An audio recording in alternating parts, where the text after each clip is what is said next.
readings. If you hear a funny rumbling noise, it's my dog is sleeping and snoring. One of my besties reflected that. They were like, "Oh, it's really lovely hearing Mabel snoring." Oh, did you hear that? Could you hear that? I guess it's like I'm so used to it now being in the background. So, okie dokie. Let's get into this reading for Libra, February 2024. Again, I'm MJ. You can get the info in the description.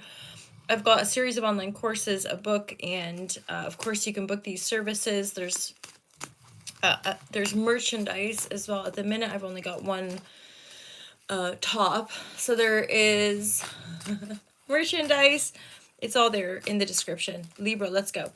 Divine guidance and love and clarity for my Libra lovers. Divine guidance and love and clarity for my Libras. You're not gonna like it. You're not gonna like it. Okay.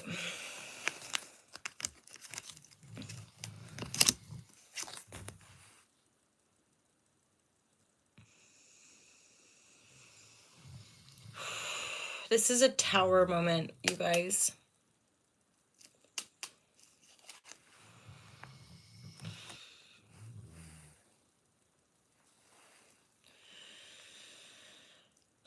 So there's something, the judgment and death reverse. There's something final, a final call, as it were. Feeling lucky. It's weird. This is all major arcana, Libra. This is all major arcana. This is something's going on here. An inner journey. Some of you might be doing some significant healing.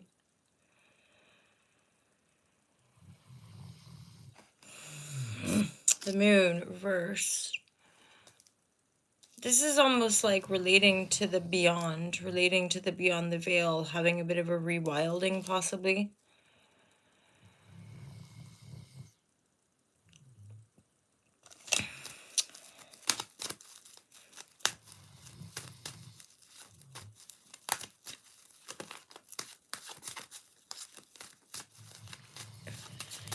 So death reverse can be avoiding death.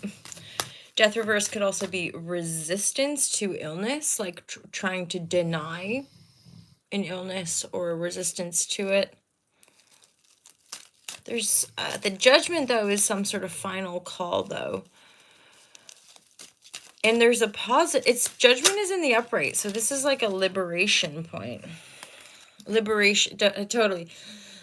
Judgment, clarity, liberation, because the clarity is that 8 of Swords. So,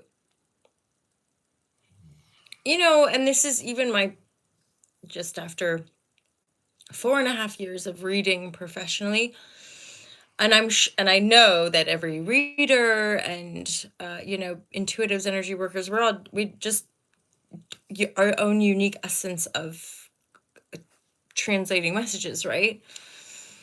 But sometimes we don't need to know, right? Like, or I would even say sometimes we're not meant to know.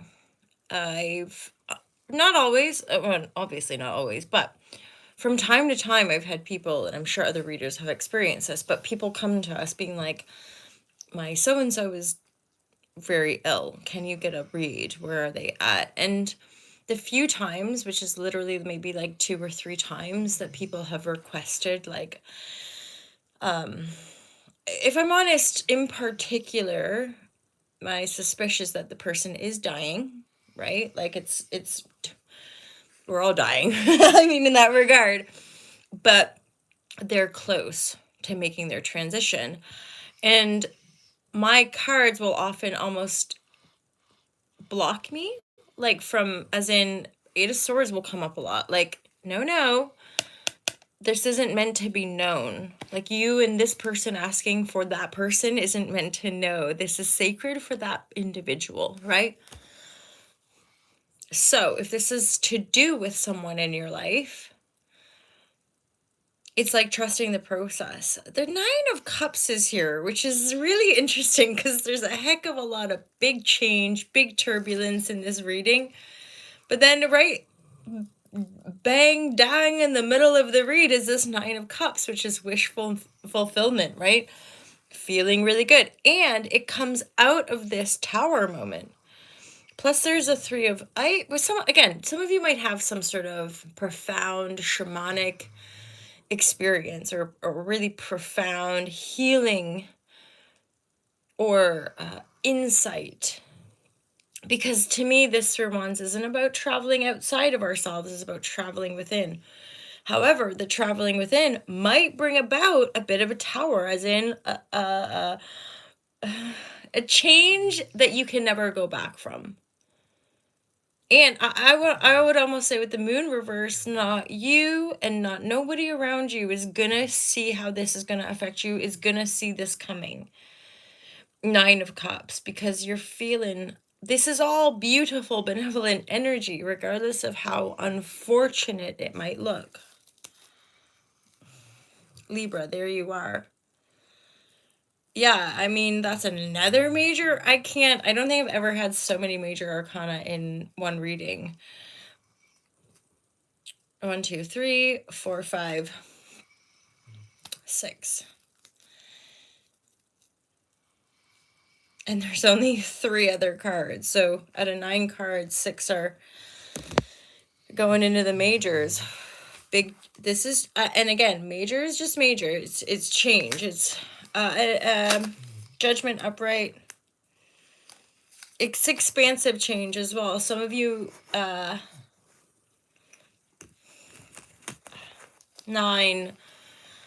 and Sagittarian energy is often about pushing the needle, moving us forward. Sagittarian energy is also connected to Jupiter. Jupiter I got recently with regards to abundance, right? Like fullness, fullness. And so there could be a sense of expanding into that fullness more consciously, aiming your arrow, right? Aiming your arrow. That trust energy came through recently as well. Aiming your arrow. Some of you are maybe moving beyond the illusion. Like there's a real sense of moon energy can often be like that. You're feeling lucky, but you're also deeply connected to spirit or deeply connected to the beyond, the darkness, the void, right? Justice.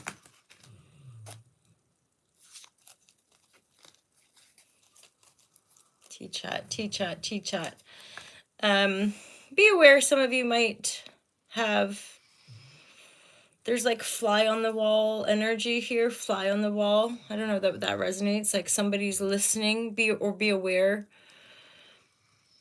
I don't know if it's people talking about you or you talking about other people, or just a little bit of a caution of beware of our words, beware of what we're saying. There's always an aspect of self-listening.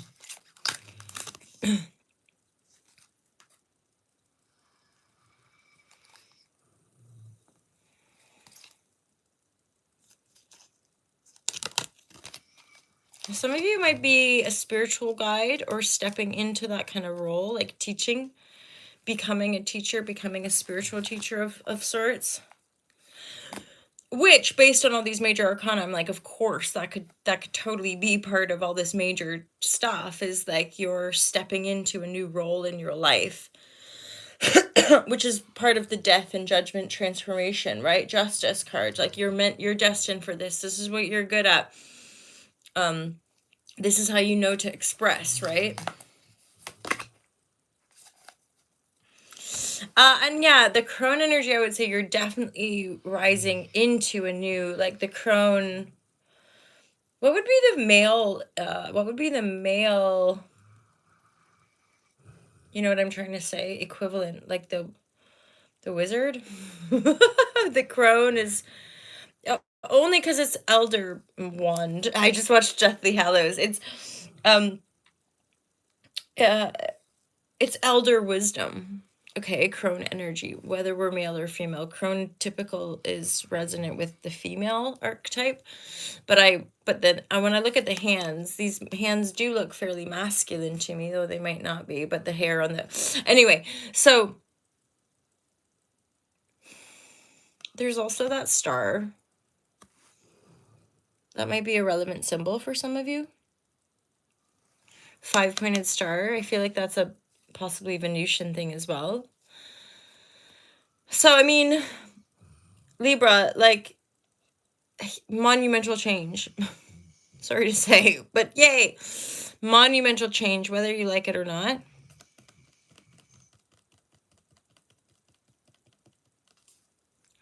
Eight of Swords, there's a point of liberation. Positive judgment, point of liberation. And this sense of expanding maybe your belief system or expanding your horizons to reveal a mystery. And this is also an aspect of you opening up to another phase of your earthly life where you become a guide, you become a spiritual teacher. There's, again, regardless of all this turbulence and stuff going on around, there's something profound, like your perspective is truly coming unified, or you're feeling so full and so lucky that there's no other choice but for all of this, like, yeah, just benevolent, justice-oriented, positive judgment-oriented energy coming in. And again, after Tower, so after a bunch of stuff is probably just out from out of your control coming down, like, so that's, you know, that Tower, structures that you once held dear, or even the structures that once upheld your existence, a lot of them, and or the big ones, they're all coming down. The structures are coming down, but this is actually going to help you feel luckier, like feel more fulfilled in who you are. Justice, upright, this is you. This is you becoming like the full expression of who you are. Hence, some of you, either you're going to find a spiritual guide, or you're going to become the spiritual guide because you've had a revelatory experience. You've had like insights that have been shone to you that you can share with the collective, kind of thing. All right, my lovers, so there's our reading for February. Libra, magical Libra lovers. I'm always curious to know if that resonates with you. I watch an astrologer named Lori Lythian at Lunatic Astrology, and she talks about her kind of engagement with trolls, and I must say, I do like it when it makes her really human. It reminds us we're all human, and like, yeah, just other YouTubers that are honest or vulnerable about, like, just the intensity, because like it's that twofold that people are like, oh, let it just roll off, but often is the case that those people aren't in that same position. And she just said something about, like, after a while it can really wear you down, and like some of my nearest and dearest tribe on the internet have often reflected that, like, MJ, if you need to take a break or like have help through, because years and years and years of, like, when people are just really mean or cruel, like she said, it kind of wears at you. FYI, that's why I do the Patreon community, and I think that's why a lot of YouTubers do Patreon, is that it means those patrons, one, they resonate, two, they appreciate you, they hence they like want to invest and support the work you do, and then they also get some of those perks because they're investing. And then I often feel like that creates a bit of a protective vortex, so that the few times I do go live for the public, the crew, the kind of that solid, loving patron community are there to really, yeah, kind of protect the field and hold the fort. And I must say, the few times I've gone live recently, like, I'm not seeing as much of the troll vibe, but you know, those mean comments still do come, and I appreciate hearing other people, other YouTubers be like, no, it does wear us down, and we're human. It's just like, if somebody was just over and over throwing a rock at you, it would hurt after a while, sort of like trolls. And you kind of, when that's not your natural tendency, and it's not the natural tendency for the people that you gel with, there's like that part of you that's like, why would you, like, what is that, like, is that how filled with venom people are they bots, are they really, like, people act, they spend energy going out of their way just to tear somebody down. It's sort of almost fascinating, but really not. Um, I'm thinking of some global paradigm thing too, but anyway, yeah, total blank. Totally drawing of the blank here. Anyway, my lovers, my Libra lovers, you guys know you're like the angels in my life and such profound teachers. I have Aries, Sun and Mercury, so I actually have two grand cardinal crosses in my chart and a finger of Yod, possibly two. And it's been a wild ride, and I'm a Capricorn rising, so it's like I'm like obsessed with astro, so that's like my side hustle, not a side hustle at all. It's a hobby. It's my hobby, is just studying lots of astro. And the more I learn about stuff, the more I'm like, wow, and astrology is really useful, like even in the world of self-help and self-development. Like we joke or talk about things like sabotaging patterns. And I recently excavated one in my birth chart, just from listening to other astrologers interpret certain placements, and I'm like, there it is. Realizing that something I thought was like empowering or like really strong was actually a shadow. My own sort of like projecting my own almost like perfectionism, but the shadow of that perfectionism is that myself and nobody is ever good enough. And I'm like, oh my God, that's the shadow. That's not like a real thing that I have to feed, kind of thing. So, anyway, power to the astrological lovers in the world. Mad props to my fave astrologers. If you're curious, are Lori Lythian, Lunatic Astrology, Candace Marie from Beyond the Veil. I really like Timothy from Rasalila Healing. Who else comes to mind? Classic Adrian, Molly McCord, but I'm not as like invested. I'm finding some of the messaging a bit repetitive. Certainly from the supernova. My concern with the supernova is the element, like, I dig on and I do resonate with some of the layers of messaging, but see, my issue with like light worker community and empaths and these different, my thing is like, I think I almost have a resistance to groupthink of any kind, as in we're all sovereign individual unique individuals, sovereign unique. Anyway, we're so gosh darn unique that I kind of revel in that kind of authentic uniqueness and our ability to all as one be that uniqueness and express it. For some reason, there's something about, as soon as we're like, yeah, all of us, there's like a separation consciousness, and I dare say there is a level of like protective, like we're the chosen ones, and not that like that's not, but there's the danger of it, right? There's the danger of that kind of thought thinking, us special souls, or us like the chosen ones, or like, and I dare say, I think because there's so much confusion and so much existential like mystery to our existence, that we want to hold on to something that feels good and makes us feel important and special. One, because we are so important, unique, and special in the eternal fullness of life. At the same time, we're all one. So we're only as special as the lowest common denominator, which is also as low as you can go, So there's like something about the rising of our consciousness and the opening of our hearts that allows the value of all that full spectrum, and at the same time, I guess, allows us to rise in health and well-being and compassion and all the good things that we know are useful for the human condition, right? I cannot fault, like, straight up compassion and forgiveness. They're the clinchers, and the better we get at the better we get at forgiving, the better we get at approaching these situations, because it's the compassion and forgiveness that allows us to let go.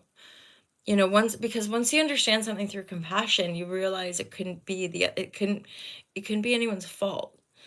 And that's often the wounded perspective, is that we want to blame and attack whatever it might be, whatever we might be perceiving as the threat or the danger, right? We will want to reject it, thus projecting blame onto it and or attacking it. So it's what a great wild mystery we're in. Who's to say how it will all unfold? But either way, it's fantastic to be here with you guys. And Libra, I hope that you do have a great month of Feb. I'll look forward to seeing you guys in the daily shares. And I appreciate every single one of you. Thank you all for being my internet friends. Look after yourselves this month. Let me know in the comments if it resonates. And if not, I'll look forward to seeing you guys in the dailies, the weeklies. Feel free to check out the Patreon community for ad-free first access, and also for a chance to tune into the occasional yoga, meditation, and breathwork sesh. And the top tier patrons get a substantial discount on sessions, so feel free to check that out as well. Holla Shazam, my Libra lovers. I look forward to seeing you guys real soon. Take care. Peace out.